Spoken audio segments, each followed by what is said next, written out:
Picture this. You're in the water, everything seems fine until your body feels heavy, your breath shortens, and your mind freezes. That's the fear of going under. And it doesn't just disappear because you decided to learn how to swim.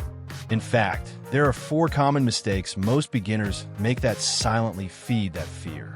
Today, you're going to learn how to avoid all of them and finally feel calm, light, and in control in the water. Mistake number 1.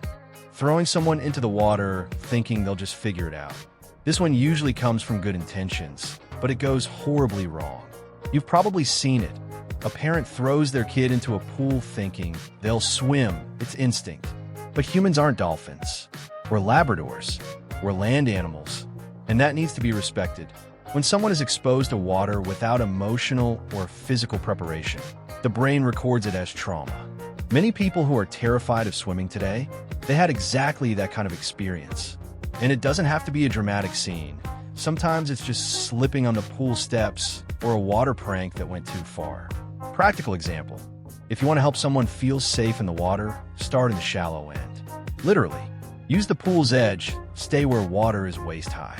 Begin with blowing bubbles, getting the face wet, and only then move on to floating. Trust isn't forced, it's built.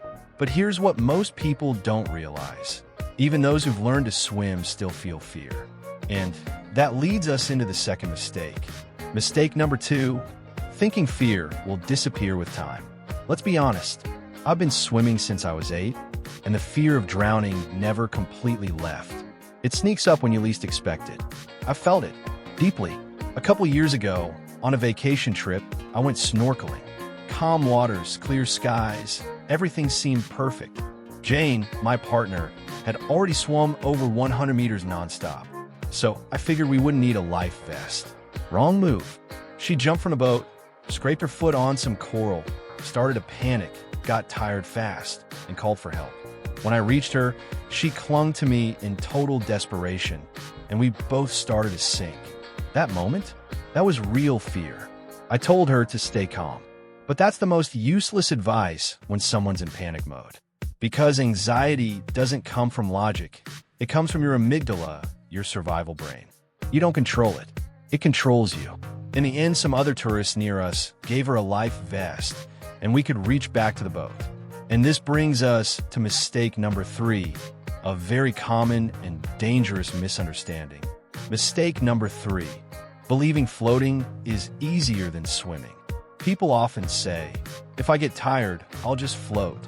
But floating vertically, staying still, is one of the hardest things to do in the water. It takes balance, breath control, and muscle awareness.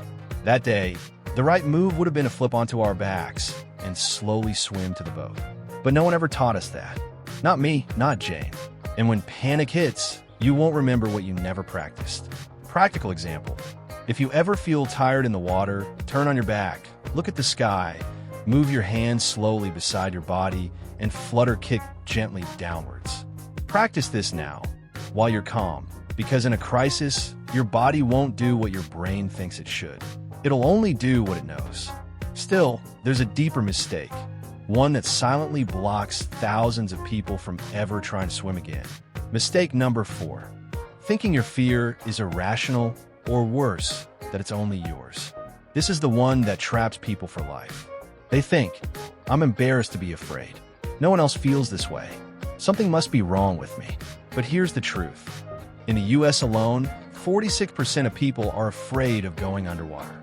That's not a weakness. It's biology mixed with bad experiences and lack of proper training.